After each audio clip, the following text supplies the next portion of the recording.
Power on. You are now plugged in. This is Plugged In, the podcast. It's your girl, Rocky. I am your host here today. As I said before, we have a special guest here with me. We're going to give him a drum roll. All right. Tell him who you are, what are you doing, where are you from? Again, my name is Elijah Brown. I'm a licensed real estate agent with minor realty and property management located up in the Utica, Rome area. All right. So we coming from Utica, New York. That's about 2 hours away from here. And he does real estate. Now, I have him here today because, first of all, it's Black History Month. So, you know, there's that. And we got a black man here who does real estate. And look at, you know, he just like us. He got on his Nike suit, you know what I'm saying? Absolutely. You know, he just like us, Absolutely. like me and you. And he's going to teach us how we can get into real estate and how we can own houses and do our thing, you know, just like everybody else. So, I mean, what should we even get into first? I think I was telling him I was going to rent a house. I would like to move and rent a house. But why rent a house if you could own, he was telling me. And he was telling me that sometimes people mortgages is cheaper than what people pay in rent. So, you know, educate us. First of all, what is a mortgage?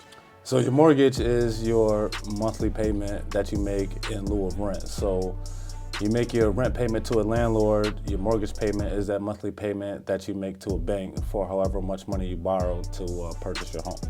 Okay. So wait, say that again. I'm sorry. Say that again.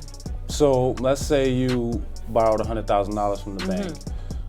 And your monthly mortgage payment is the amount of money you pay per month to pay back that money from the bank based on the terms that you have. So our mortgage goes to the bank, whereas your rent goes to a landlord. Correct. Okay, I got you. So, okay, and now we're taking out the loan for the full expense of the house, right? Correct. In some cases, you could even take out a loan for rehab costs for your house. And sometimes, you know, you want a house that needs some work, but you don't have the money out of pocket to pay for those rehab costs. You can do what's called a rehab loan, where the cost of the rehab gets rolled in to the cost of the house. Okay, and then who do they hire to fix your house? Well, that's up to you. You hire contractors. In some cases, the contractors have to be approved by the bank and things like that. But okay, that's up to you to find the contractors to do the work that needs to be done. Very cool. So what's the market like up in Utica where you live? Like, you know, or where can you recommend is the best places in America to buy homes? Right now, in general, the market is crazy. It's crazy in a good way or crazy in a bad way? Well, if you're selling your house, it's crazy in a good way. If you're looking to buy a house, it's a little bit rough right now because inventory is extremely low. Okay. And that just means that there are more people looking to buy a house than there are houses for sale. Got you. Now, why do you think everybody's looking to buy a house right now? Because the mortgage rates are so low. So when the pandemic hit and everything like that, the federal government froze interest rates. So interest rates went as low as like 2.5%, I believe, 2.5–3% to borrow money from the banks. And by mortgage rate, you mean just how much your mortgage is going to be? Your interest rates, not your mortgage rate, your interest rates. Okay. So say again, you borrowed that $100,000 from the bank. The interest is like how much more of that $100,000 are you going to pay for borrowing it? Okay. Okay. So your mortgage rates are extremely low right now. That's what's making everybody go, and they want to get that 2.5–3% locked in. So, you know, just in case in the future mortgage rates climb, you still secure with that 2.5–3%. That stays the same regardless. Right. It depends on the kind of mortgage you get, but in most cases you get a fixed rate, and yes, that 2.5–3% is going to stay there for the life of the mortgage. Okay. Awesome. So do we mind if we get in your business? Right? Like, I want to get in your business. Okay. So you have a home. You have a home. Now, your house, tell the people what you told me earlier. Okay, so I purchased my home 4 years ago, and that's one thing you gotta notice. I purchased my home in a buyer's market, so it was a little bit more in my favor to buy a house at that point. Got you. But 4 years ago, yes, I purchased my home for somewhere around a little bit over $80,000, and that's a 3-bedroom, 1.5 bathroom. That's a lot of money. It sound like, right? Like, $80,000. Like, how long for a house, that's not a lot of money. That's not a lot. So what's expensive for a house? We're not talking a mansion, but like. It depends. Well, it is expensive is just in terms of what your budget is, right? And the type of house you're looking for, right? Like, obviously, but I think everything sounds expensive to me right now. Yeah, you'd see $100,000, you're like, oh, that's a lot of money. That's a lot of money, right? But for a house, your house is an investment. And that's the one thing you gotta be sure of. You're spending a lot of money on a house, so you want to make sure that at the end of the day, you're at least going to break even when you sell your house, if not make some profit. Okay, so let's talk about selling a home. You sell a home, being that people are buying homes with money from a bank, do the bank gives you that money right up front, and then they just wait? Correct. Okay, so you get your money off of it. Absolutely. So when you're doing selling your house and the person that's buying the house is going through a mortgage, at the closing, you get your check less any expenses and fees that you have to pay as a seller. Cool. And, okay. You know, and also less whatever money you owe to the bank on your current mortgage. And then, you know, if there's anything left, that's your profit. Got you. Yeah. Okay. So now you have a 3-bedroom home and your mortgage is? Roughly about $800 to $850 a month. Now, I wanted y'all to hear that because how much are we paying in rent? Like, come on. We living in these apartments that is like so trash. And this man is telling us he's paying exactly what we pay for a home. You know, he owns his home.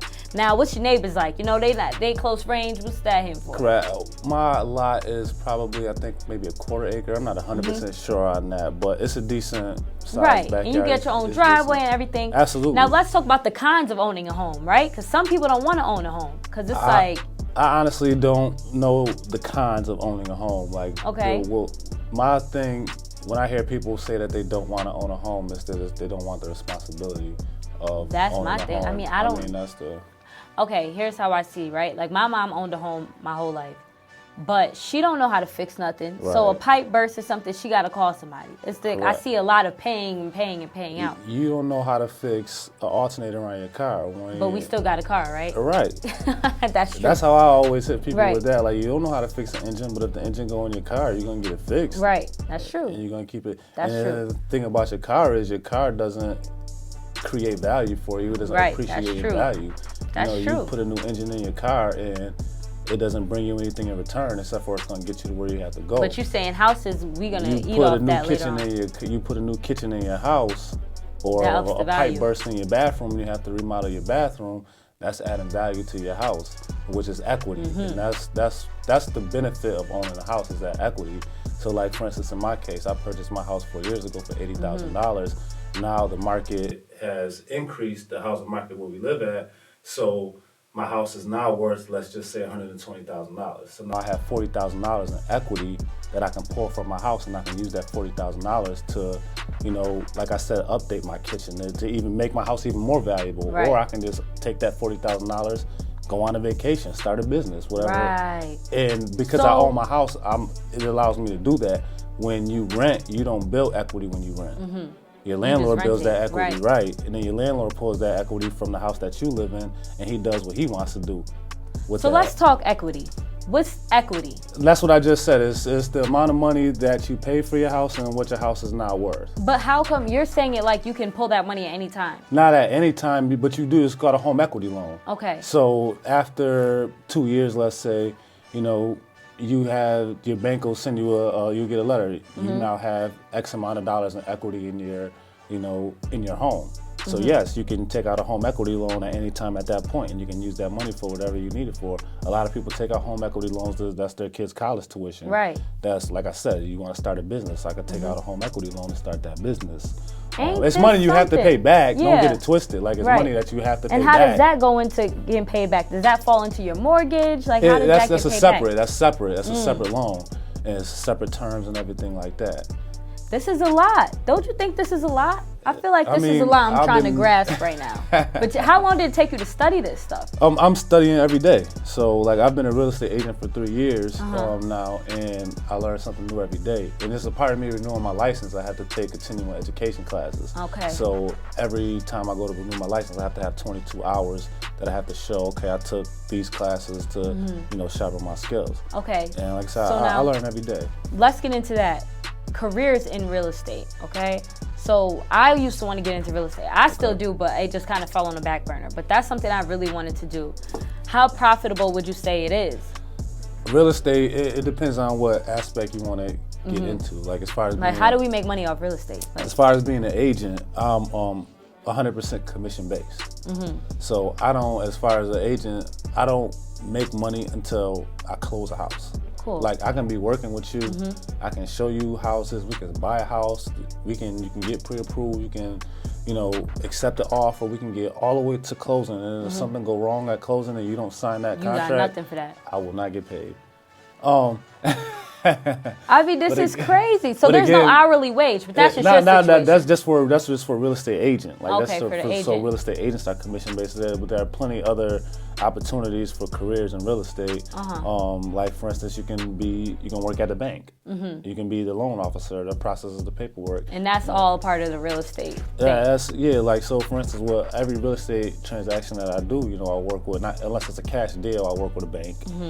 You work with a home inspector, and that's somebody that goes to does an inspection on the home for the buyer, all of that kind of stuff. Give you a whole report on the house. And that person gets paid. Then I work with lawyers, I work with title companies, even the county clerk who records the deed once it closes. Like you work with all these different people that's involved in the real estate transaction. Say I'm a buyer, do I have to get my own lawyer, my own this, my own that, or do you guys? It's wise. If I come to you, you have your own team set up for me? So I have a network of people that I work with, but I can never tell a buyer this is the lawyer you have to work with. That's, I can just make suggestions, and it's up to you to determine who you want to work with. But yes, those are part of the expenses as a buyer of buying a house. You'll pay for your home inspection. Obviously, you'll have a down payment. You'll pay for a home inspection. You'll pay for attorney's fees. And those are the three biggest. Those are the three biggest things. And then you have to, all of that is included in the money that you need to bring for closing. This is a lot.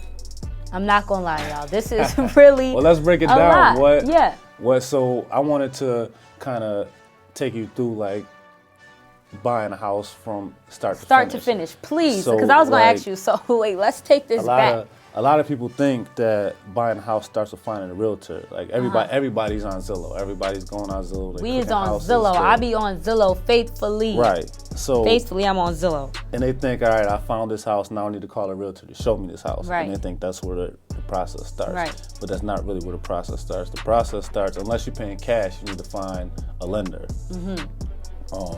And your lender is going to get you pre-approved.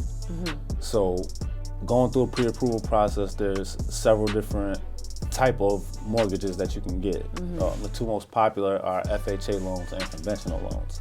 Like we were talking before, FHA loans, in order to qualify for that, you only need a 580 credit score. Most people think that you need like 700 and your credit got to be perfect and all of that kind of stuff to get a loan, and that's not the case. Okay, so say that again for people viewing.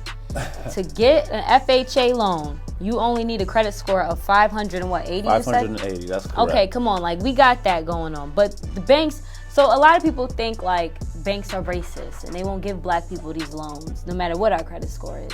Like, how true is that? I can't speak to that. I've seen any racism or discrimination, but there is all kind of fair housing laws and all kind of anti-discrimination laws that realtors, your home inspectors, your lenders, everybody are bound. They're bound to these fair housing laws. They can't discriminate against you because of your race. They can't discriminate. Even in some cases, they can't even discriminate against your source of income. Okay. So, like, if you get an SSI check every month, you can use that SSI check as income towards purchasing your home. Now listen to that. I didn't even know that. I didn't know that at all. So yeah, and we'll get into a couple other things. I know like Section 8 is also another thing. A lot of Section 8 programs have homeownership programs attached to them. So you can be on Section 8 and you can own a house. Right. And we can get into that too. But just from starting with finding your lender, these are different things that you're gonna, encounter. You're gonna have to determine what type of loan, whether your FHA loan or your conventional loan. They even have USDA loans, and just the differences, like I said, with the FHA, it's a 580 credit score, and they require 3.5% down payment, and it's for first-time home buyers. Okay, and which one was that? That's the FHA loan. FHA is for first-time home buyers. Okay, so that's the one we really all should be trying to get into. In some cases, a first-time home buyer just means somebody that hasn't bought a house in the last 3 years. That's not even fair. Right. That don't even count. That don't even count. Like. So those are like the highlights of an FHA loan. Then you have a conventional loan, where conventional loans start at around like a 620 credit score. Okay. And there's a little bit lesser down payment with only 3% down. And it's a little bit less red tape with a conventional loan. Because they trust you more to pay that money back. Right, because they know you're getting that bread on the regular. Because you have the higher credit score, Got you. But so as a first-time home buyer, if my credit score is high enough, I could still just go straight for that conventional loan. Absolutely, or no? absolutely. You can. Absolutely. Okay. And does that open doors for you for bigger, better houses? like I said, with certain requirements, the biggest thing with the FHA loan is they're subject to a FHA appraisal. So, and with FHA appraisal, it's just like certain conditions in the house have to be addressed before they'll approve that. Like the biggest thing with an FHA loan is chip paint. So like if you go and you look at a house, if there's chip paint anywhere on the house, that has to be taken care of before a FHA appraisal will approve that loan. Wow. With a conventional loan, you don't have those same type of restrictions. You know, you go ahead and paint the porch when you get the house. So now let's talk about this. For renters, when you renting a place, nobody cares about any of this stuff. The landlord could just put you in there no matter what's the conditions. Nobody's watching. Absolutely. And nobody cares. Absolutely. He already owns the house. It's a done deal. Absolutely. Wow. It's time to take a break? All right, fine. All right, so we'll cut right now. We're going to play some tunes, and we'll be right back. It's Plugged In. All right, so we back. It's your girl, Rocky. We back at Plugged In. We here with Elijah Brown. He is a real estate agent, and he's teaching us about real estate and home ownership, okay? So to pick back up where we left off about the renters stuff, I feel like we're ripping ourselves off, right? But, of course, like you said, it depends on everybody's situation. Correct. But it's like everybody, I think, in the long run should be aiming towards that goal. Because why do this for the rest of our life? Correct. I agree with that too. If you know home ownership is your goal, then you should start on that path as soon as possible. As soon as possible. Like I said, a lot of people get caught up with, they don't know a realtor, they don't know somebody at the bank that they could talk to a lot of times, you know, just because we get embarrassed by what we don't know, especially when we should know something. But we don't know what we don't have, too. Right. And when we don't know something that we think we should know, we like get afraid to go and ask people, you know, those kind of questions. But I think that's where it all starts. You need to have a conversation with somebody at your bank. You need to have a conversation with a realtor. Have a conversation with somebody that you know that own a house. Ask them, how did you get your house? That's where it really should start. You know somebody, if you have somebody close to you, ask them, what do you have to do? But I mean, specifically in the black community, I feel like a lot of times we don't even know anybody that even owns their house. You know what I mean? And then let alone somebody at the bank. So I am so appreciative that you're doing what you're doing. Like, I think it's so important that the black community could see somebody that's, you know, reachable, that's touchable. Like, oh shoot, like look at what Elijah's doing. Like, you get a lot of people in the hood probably like, oh, I'm about to reach out to Elijah, but all the time. Crib. Like, so what is your advice to them? Like, bruh, like it's the same. I mean, with us, like a lot of our barrier is the credit barrier. That's the biggest thing with us. We don't, but a lot of us don't even know that you can get a FHA loan with a 580 credit score. Right. Or even a conventional with a 620. Like that's not that hard to attain, you know what I mean? So that's like, it's education. Like we gotta educate ourselves, and that's what I try to do with most people. I educate them. If they tell me my credit not right, then I try to point them in the direction of somebody who can educate them on the credit. Right. Like I tell them, if you have the bank, that's the bank's job. You can sit down with the bank and say, I want to talk to somebody about fixing my credit. They'll set you an appointment and they'll sit down and they'll help you do that. Right. You know what I mean? You tell them you want to buy a house, but you're not right. They'll sit down, they'll pull your credit report. Okay, this is what you need to do. But doesn't it lower our credit score every time people are checking our credit? When you get a pull, to a certain extent, yes. And I'm not the perfect person because I'm not the finance professional. Yeah. So I can't speak to that 100%. But to a certain extent, when you get your credit pulled, it kind of will take a little hit. Nico, you didn't know that, huh? Like a company? No, so like say, a credit inquiry. That's what you mean. Like you get credit so inquiries. say if you go to like get a car and you want to see if you can get approved to go off the lot with this car, if they look into your credit, that's a ping on your credit score. Right, or like that could affect it. That could, but they looking into it.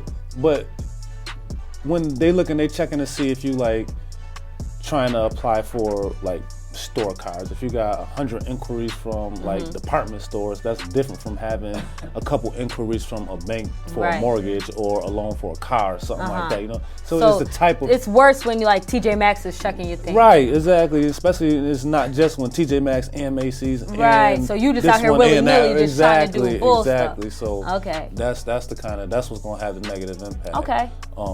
But yeah, it's just going to the bank, having a conversation, getting your credit right, and the other thing is not just the credit score; it's your debt to income ratio. Okay. So tell me about that. Debt to income ratio. That's how much I owe out versus how much I'm making. Exactly. So how much money you paying in bills versus how much money because they're gonna look at that and say, if you're already paying X amount of money in bills, how you gonna afford a mortgage?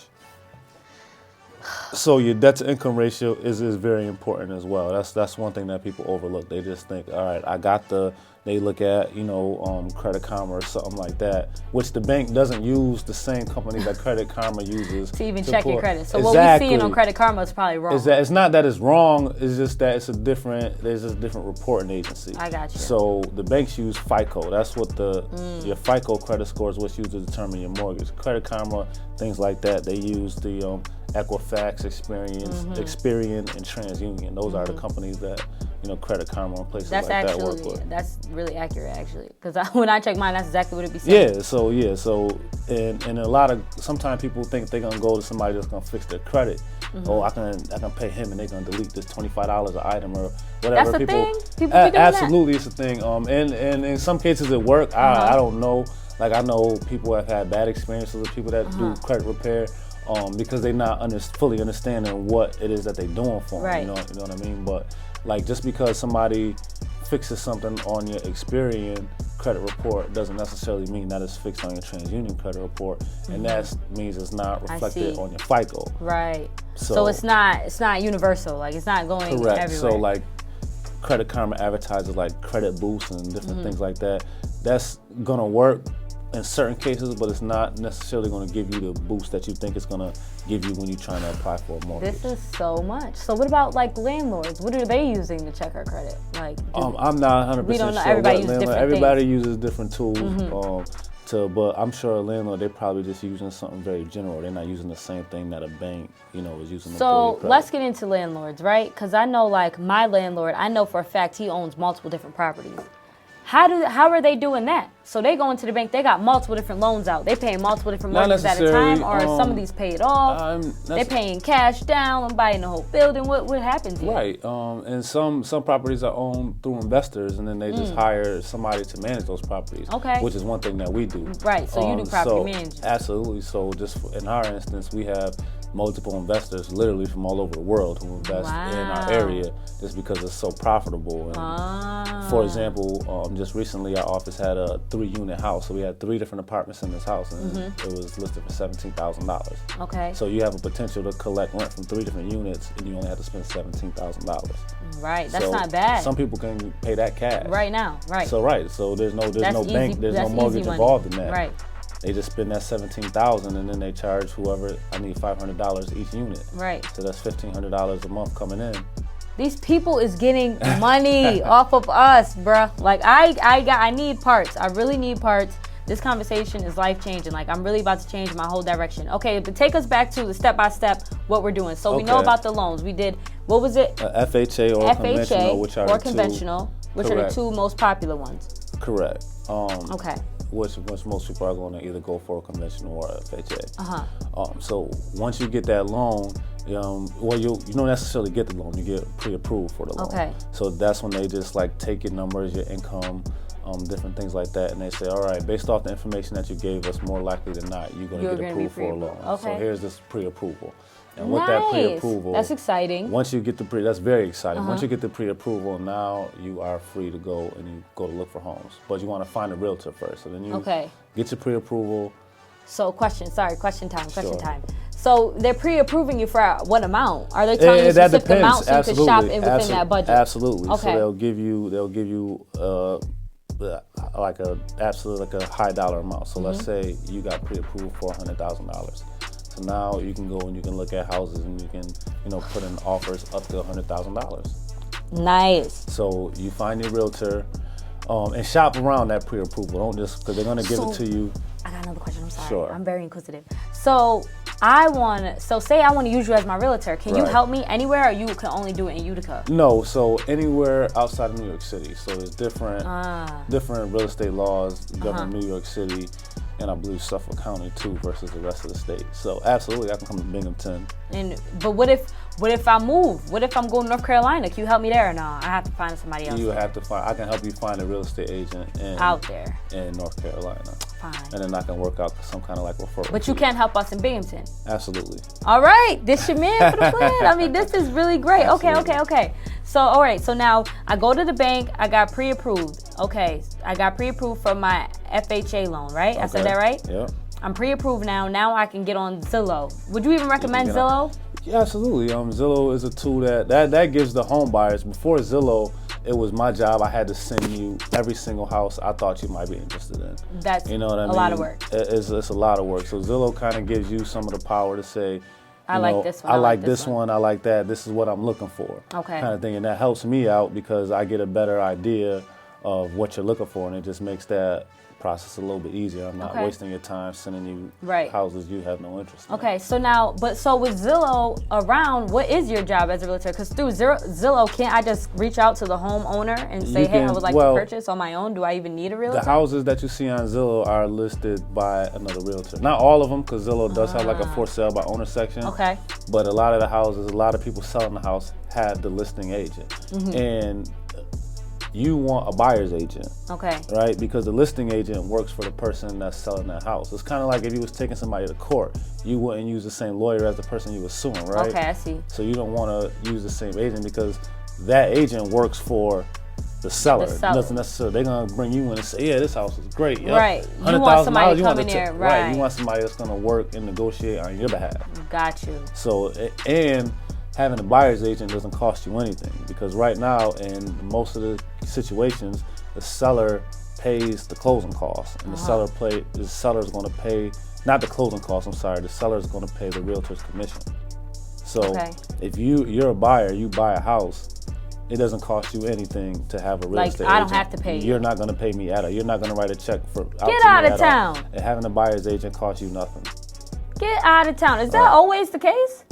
As long as it's in most cases in my experience. So it's not like when you get a lawyer, I owe that lawyer X amount of dollars per hour. Right. Because I'm not paying you for your time. Because the seller, in their agreement with their agent, it's already negotiated that the seller is going to pay the commission to the agents. Ain't this something? Now, I didn't really know don't that want to either. get into too much about how I get paid. Yeah, no, of course, no. Just but know as a buyer, it's not going to cost you anything. That's awesome, because even sometimes it sounds super fancy and bougie to be like, oh, my realtor. Like, you know what I mean? It sounds like, oh, they got and money, you they got a realtor. be fancy and bougie, it ain't costing you nothing. That's awesome. Yeah. Oh, I cannot wait to use this knowledge. Okay, so we back to right. So your realtor, like I said, is not only my job to find you the houses, but it's my job to make sure you're not paying more for that house than you should. You know, just because they listed the house for $100,000 don't necessarily mean the house is worth $100,000. So it's my job. It's my job It's my job to research to make sure that the house at the listing price that they had is, you know, close to market value, and it's gonna, you know, that's what it's actually worth. And if it's not worth that, it's my job to negotiate, you know, a better price for you. So that's the biggest, you know, thing that a realtor does. Okay, so let's take it back. So now I went to the bank, I got pre-approved for my loan. I found my realtor. Me and my realtor, we on Zillow, we shopping around for houses. Boom, I find a house that I like. You now are gonna negotiate with the people. We're gonna put in the offer, or the purchase offer. Okay, so this is like a bid. This is like a right. And in the market right now is definitely a bid because, like I said, it's a seller's market right now. There's very low inventory. So when a house that's, you know, really nice that comes on the market, it's not staying on the market that long at all. I think the last 3 houses that I helped my buyers buy, the house was on the market for 1 day. What? So you gotta hurry up. And then in all 3 of those cases, there were multiple offers. What? So multiple people saw that house in 1 day and wanted to buy it. That's stress. And again, and your realtor is going to make sure it's going to help you through that situation to make sure you don't outbid yourself and overpay for this house just because you win that. Really, you don't even have time to look at a house on Zillow and be like, oh, I love this house, and keep coming back to check on it every day. No, that's why it's important to get pre-approved, because so when you see something you like, you can go. Because before, people wanted to, you shopping on Zillow and you really like this house, and then you go and get pre-approved. By the time you go get pre-approved and come back, that house is gone. Oh my God. So that's like the biggest key to getting pre-approved. How long does it take to get pre-approved? How long is that process? As long as you come in with all your documents that you need, you have your appointment, and you walk out of there with your pre-approval the same day.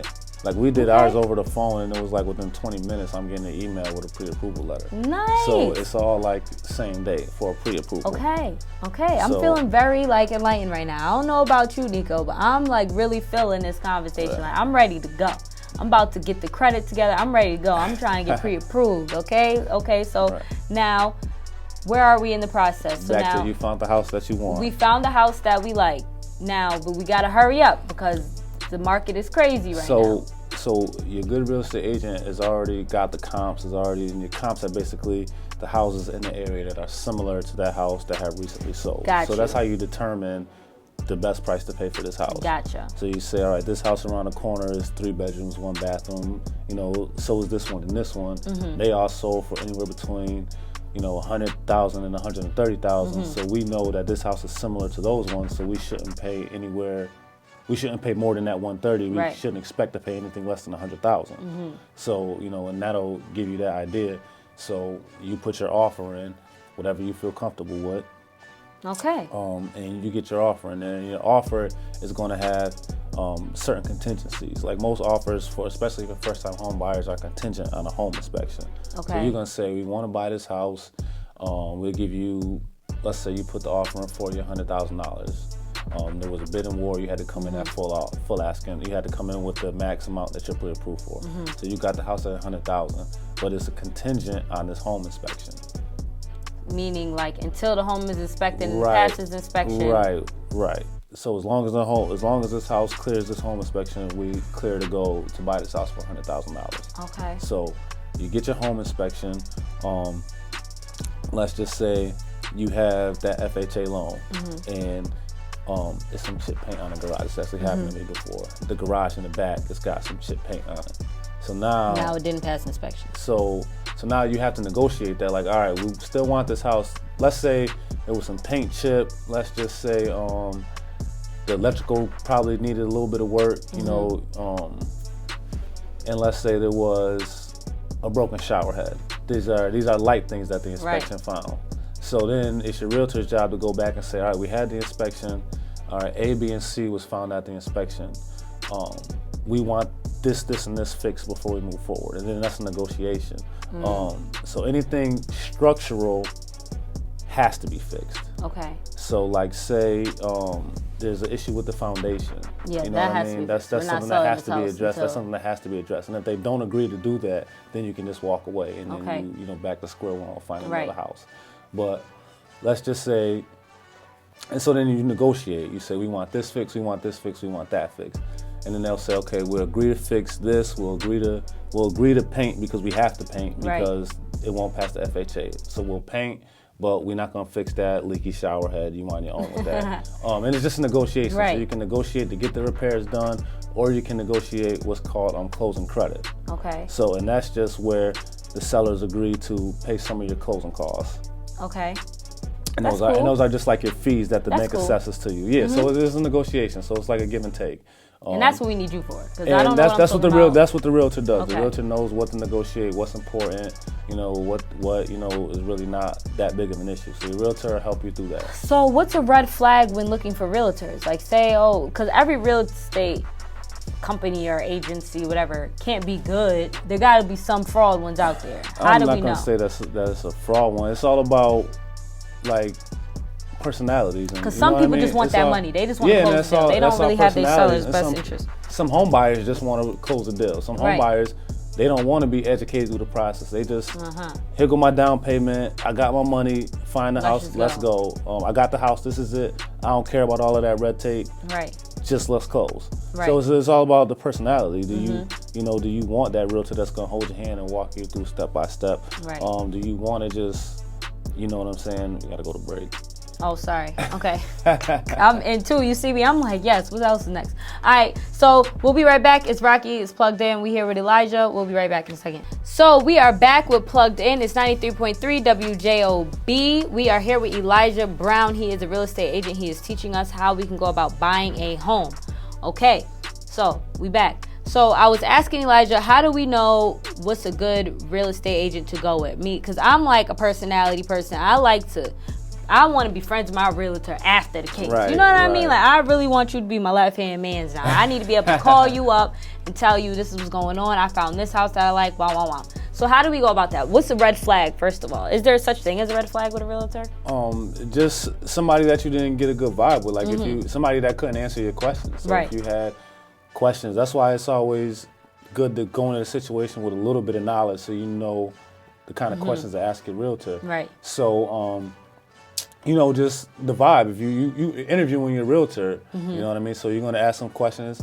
If you don't get the good vibe off those questions, if you're not liking the answers to the questions, then those are obviously going to be signs to you that you need to, find another realtor. So you as a realtor, like, do people come in, like, interview you, if you will? Absolutely. Yeah. Not like necessarily an official interview. Yeah. A lot of times I get a lot of business off of referrals, or I get a business through social media. So people kind of already have an idea of who I am, and sometimes by the time they come to me, it's already like I kind of know who you are. I want to work with you, kind of thing. Cool. So, but yeah, you definitely get interviewed.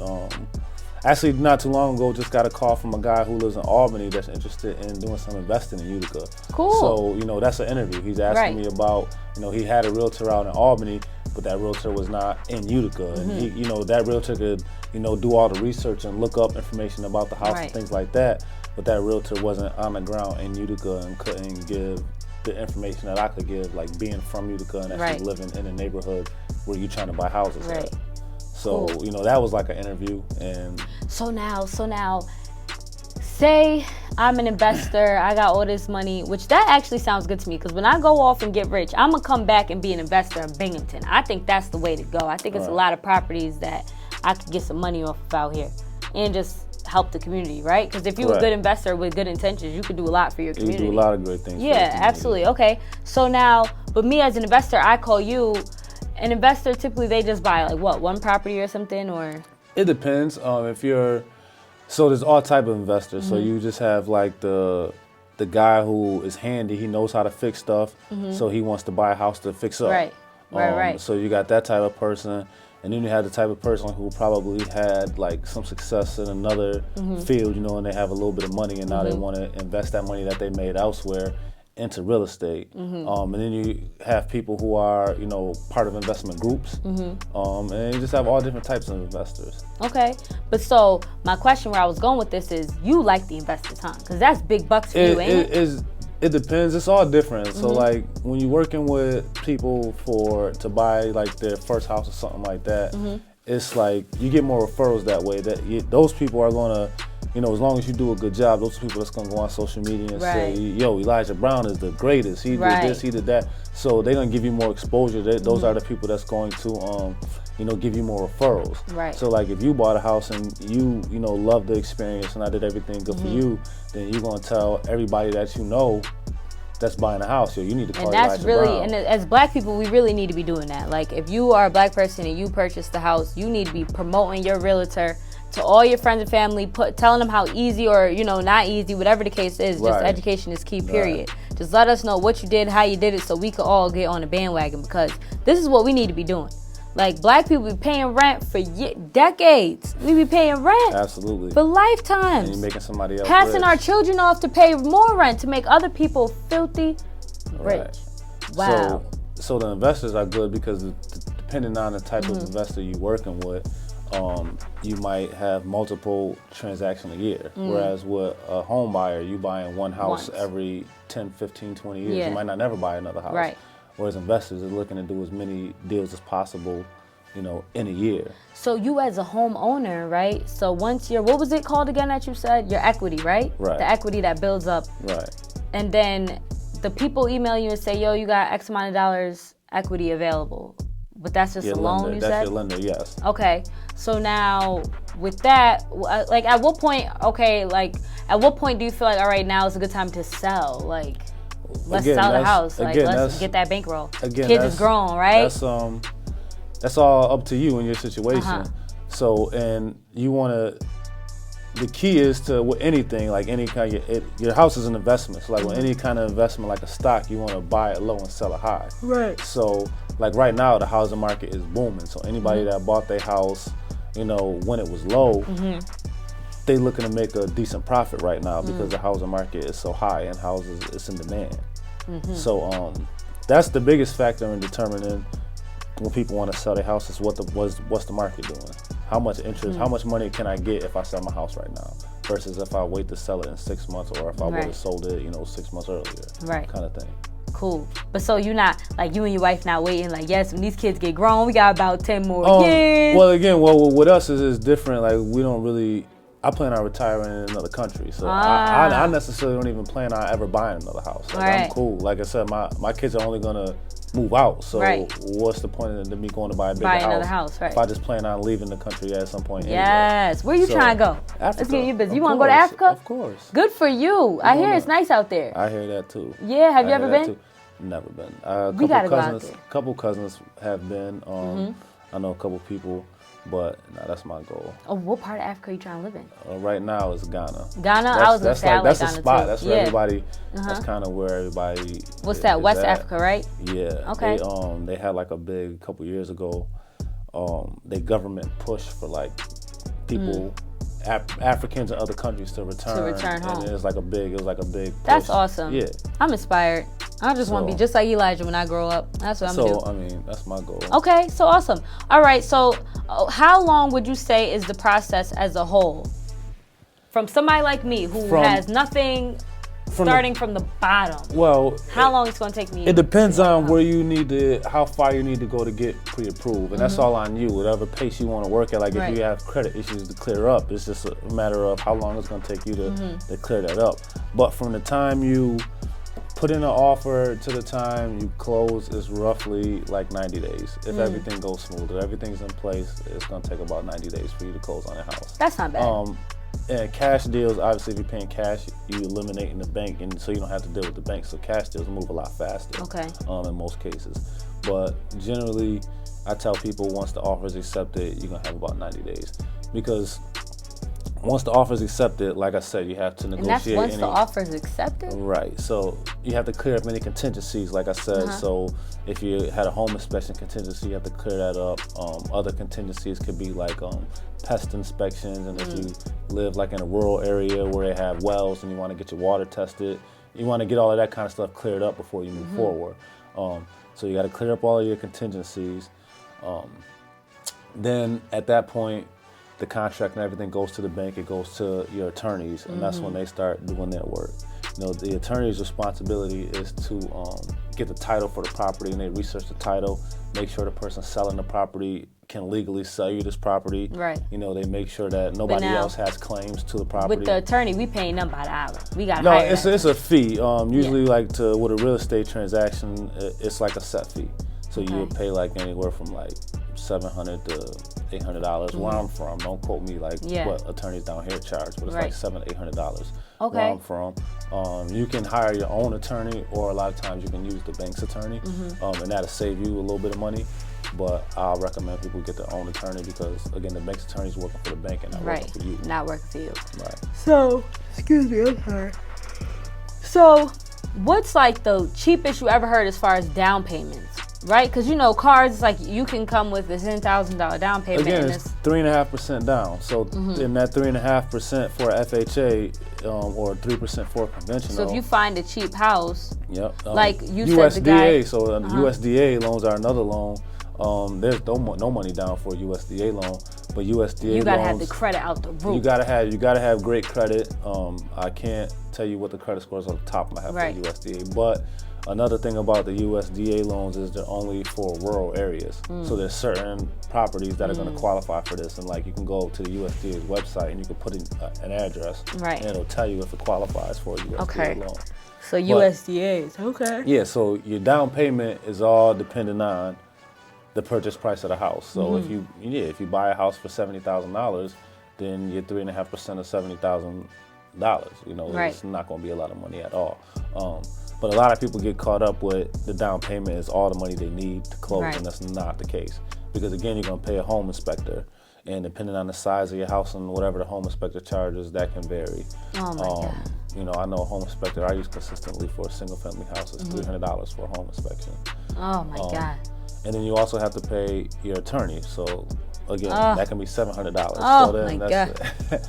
This stuff is taking me out. But I guess it's all about where you are in your life, right? Like 25-year-old me right now, I don't know. I'm still trying to dust college off my shoulders, you know what I mean? I don't know if I'm ready for all of this just yet. But this is money. These are things that you're paying for that's ultimately going to protect you. Right. So like you don't have to have a home inspection to buy a house. Like you can just You can just say, get the house. I want this house. Forget what's. I don't need But to know what's that's wrong not with smart, it. you know? That's not smart at all. Right.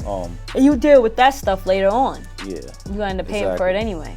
Especially when it was something that you could have had the sellers address and not have to worry about it after that. You know what I mean?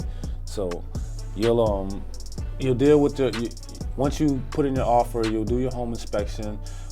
You'll negotiate any repairs or anything like that that needs to be done that were found at the home inspection. Once that's taken care of, like I said, you'll give the fully signed contract to the bank, to the attorneys. The attorneys are going to do the title search. They're going to, like I said, make sure the people selling it can sell it legally and there's nobody else, like they don't have a brother or somebody that owns the house too and then in 10 years could say, I didn't sign off on that, give me my house back. Oh, no. Stuff like that can't happen. Wow. Then you got to go to court.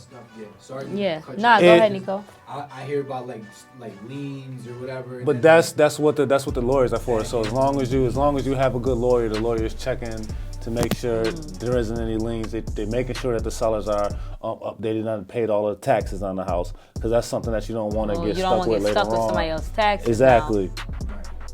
So your lawyers, they're doing all of that for you. Like if you got good lawyers, that's what they're doing. And you have a lawyer, the seller has a lawyer, and the bank has a lawyer. So they are trying to make sure that it's nothing like no surprises like that can happen. This is a lot, y'all. Yeah, and a lot of times those kind of things happen with cash deals because you don't have so many people involved. And then, so like if I bought a house cash and we didn't even worry about a lot of that stuff, and now I go to sell it to you, and now you're using the loan, so now the banks are finding all of the mistakes that should have been caught when I bought the house, you know what I mean? Right. So now we got to clear all of that. And again, there's a period to clear all of that stuff up, you know, if there are any liens, if there's outstanding tax bills, you know, if, you know, a brother that live out of state got to sign off on the sale too, you know, all of that stuff gets cleared up and the attorneys work to clear all of those kind of things up. Okay, so we're running up on our hour runtime, but I still have a question. Okay. What about renting to own? What's that about? You see that sometimes, and I try to explain why everybody got I never thought to inquire. So renting to own, it's like, sounds cool. It sounds cool, but I always people want to do rent to own because they don't think that they can just own. Just buy. So like, I get inquiries about that all the time. I get a lot of people inquiring about rent to own, and I just start asking people like, why do you want to rent to own? Why can't you just go get a mortgage? Right. And then I don't think my credit is, and that's when the education starts. Well, did you know you can get an FHA loan for $580? And they're like, what? I got that. You know what I mean? Right. Like, so, but my brother, he had the best example. He broke it down to me, a rent to own. So I tried to explain to him, you know, in real estate terms, what a rent to own was. And after I said what I said, he was just like, oh, so it's like renting a TV from Rent-A-Center.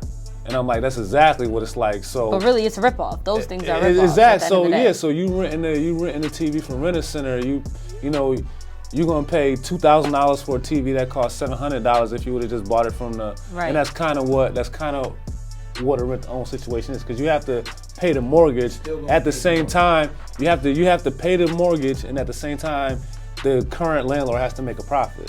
Right. So for a while, yeah. So it's kind of like. So I'm renting to own. So I get the crib now. I'm renting X amount of dollars a month. Is this even going towards my overall? And that's the negotiation that you have. That's in your rent-to-own contract. So like sometimes you'll pay a $5,000 down payment. Okay. And then you'll pay $1,000 per month. And then every year you might have to make a balloon payment, like that $5,000. So you'll be paying your $1,000. And that's what I mean. Lot. So like that's the stupid. The $5,000 goes towards the principal, and then the monthly payment is like the landlord's profit. And then again, you're gonna make that big payment toward the principal, and then the landlord gets his. And you know, and then sometimes a mortgage can be assignable. So I can assign you my mortgage. You can just take it over. Okay. Which sounds pretty cool. And in some cases in the rent to own, that's what happens. So like you pay me for so long, and then eventually I assign you the mortgage, and then you just take over the mortgage. Okay. So I mean, rent to own, it can be a benefit if you absolutely cannot get a mortgage. Like if you just, for whatever reason, you have a hard time showing incomes, like if you're like a barber or something like that, or if you like a freelance something or something that your like that, money right, varies. your money fluctuates. Right. That's what banks don't. Banks want to see that consistent. Right. You know, they want to see you getting paid every 2 weeks, the same amount of money. You know, something like that. So when your money fluctuates, it kind of like they kind of don't want to. Now, what about for like black men out there who got criminal backgrounds? Does that matter when you're trying to buy a house? Absolutely not really. not. Okay. But it matters sometimes when you're even trying to get an apartment. Yeah, because they do a background check. Yeah. If they got criminal backgrounds, then they might have problems getting into the real estate business or something like that. Like trying to. Is that like an issue with the real estate licensing? Like You looking at? I got a criminal background. For real? I got a criminal background. Oh, you still yeah. Like it's always nice to be able to tell people like, right. You know, this business still hires. But again, people, so you should still apply there. Right? What I always tell people like with criminal backgrounds is you like when you fill out a job application, the job application asks you have you ever been convicted of a crime. When you submit a resume, where on a resume is there a section for a criminal background? Right. So it's just like you gotta just change your mindset. Right. Like, all right, you know, get you Stop looking for this and right, do this. right. Stop Same putting like in applications and start submitting resumes. Right. You know what I mean? Like, kind of. But that's the level of job. You know. Right. That's a certain level of job makes you submit an application, Right. and then another one submits Says a resume. we So want you a just resume, cover letter, right, et cetera, right. et So cetera. you just gotta transition yourself. Right. But just back to like criminal backgrounds in real estate. I was told it was all a case-by-case basis. Because again, I don't know any real estate agents. I've always known I wanted to be a real estate agent, Right. but I never knew how to get started. Right. So again, it's like somebody that's want to buy a house that don't know who to talk to.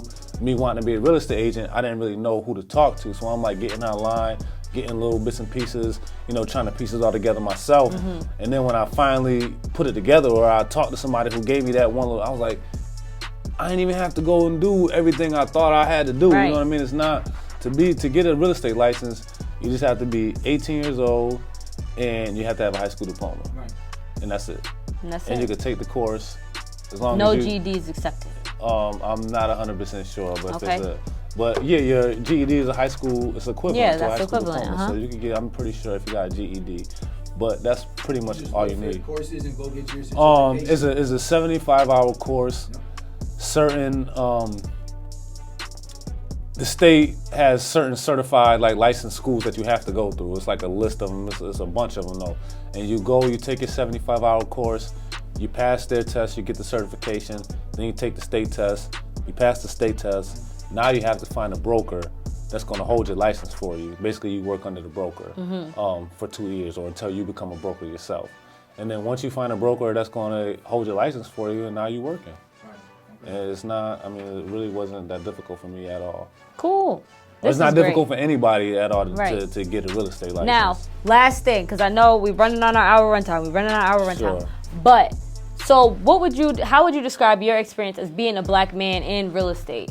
Like, do you get buyers that act funny towards you because you black? Or do you got coworkers that act funny towards you because you black? Like, what's the experience being a black man in the industry? I'm not going to say more towards coworkers. Like my brokerage is like very supportive of me and what we do. We all support one another. And real estate agents, at the end of the day, we know we don't make money until we close the house. So what does somebody look like?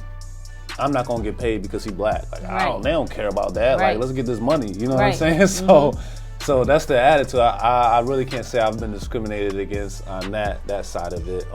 I think because where I'm from, it's not normal to see a black professional. Right. So people, they wait, you a real estate agent? Right. I get that a lot. Like, I go to a house and people don't believe I'm a real estate agent. Right.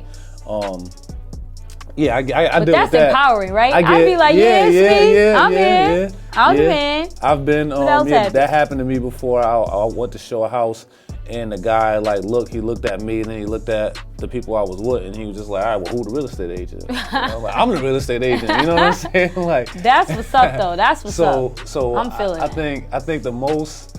It's more surprising than like a discrimination thing. I've definitely had it. So to bring up Zillow, one of the things you could do on Zillow was you click a button, I want to talk to an agent. And if the agent, if you're an agent that's connected to Zillow, you get those calls. So I've gotten these Zillow calls, and people, again, they're not expecting that black person to be on the other end. Right. So in that case, they're like, wait a minute, wait, what? Right. I think I got the wrong number kind of thing. Right. Or like I've Like, nah, hold yeah, on. right, yeah. and then that happens more with the immigrant population. Like I've gotten those Zillow, leads and things, and I've went to go call somebody, and I'm like, yeah, this is Elijah Brown, I'm so and so. Yeah, I got your Zillow, information, and they just be like, nah, I never did that. And I'm just like, Yeah, I got your whole, I know what houses you looked at on Zillow, got your email address, your phone number. That's not you? And they just be like, nope, not me. So they can tell by your name, you be like, it's the Brown for them, right? Name, voice, Right. and once you start talking, they could probably they pick up on things. But I really don't let that, it's not gonna change. Like I'm gonna always be black, so I really don't like let that stop Phase me. you, Or right. it's not gonna phase me. It's just, I focus on the people who appreciate what I do. Right. You know what I'm saying? I'm not gonna change for somebody who never spent $1 with me. Right. You know what I'm saying? I'm a work for the people who want me to work for them. Right. So that's what I focus on. I don't really try to. Yes, this is great. I think I just want to get into real estate. I want to buy me a house. I just want to do everything after this conversation. I got so much on my brain. And even if you're going to do real estate as like a part-time thing, like why not get a real estate why license? not? Because whatever you in the radio, and let's say your day job is to work at a radio station. Right. That's your network though. That's your circle. Those people at the radio station, they all either pay rent or pay a mortgage. Right. And as a real estate agent, if you on your game, you can be successful Network with through that. renters, or exactly. Right. You just using your day job as your circle. That's my clients. Right. And it's easier for you. You just sell houses to the people you work with. Right. That's awesome. This is awesome. You know what I mean? This is awesome. This has been a great conversation. I feel like I had one more question. I don't want to let you go before I ask it. Sure. I'm trying to remember what it was. But this has been a great conversation. I'm feeling very enlightened. I'm feeling empowered. I'm very proud of you. I'm so proud of you. I think this is amazing what you're doing. And I think that I feel like this is going to cause like generational wealth for your kids. That's the goal. Yeah. For me, like I want my kids to have. I tell them all the time, like getting a real estate license is like a driver's license. You getting your driver's license at 16, you're gonna have a real estate license when you're 18. Yes. And my next step is to become a broker. So once I become a broker, now I can have other agents working under me. Right. Nice. So, that's nice. You know what I mean? It makes perfect sense. Now that's a whole nother conversation for a whole nother show. We gotta get into that now. In real estate, I really don't know. Like working at a regular job, I can't decide to retire one day and just bring my kids to work and be like, all right, yeah, this is you taking over this position for me. It don't work like that. In real estate, I can do that. Right. You know what I'm saying? Anybody I've ever sold a house to or I've ever come across, I can say, here you go. These my kids, they gonna hold you down. Right, or even this is my book of business. Here you go. These is every contact I ever had in my real estate career.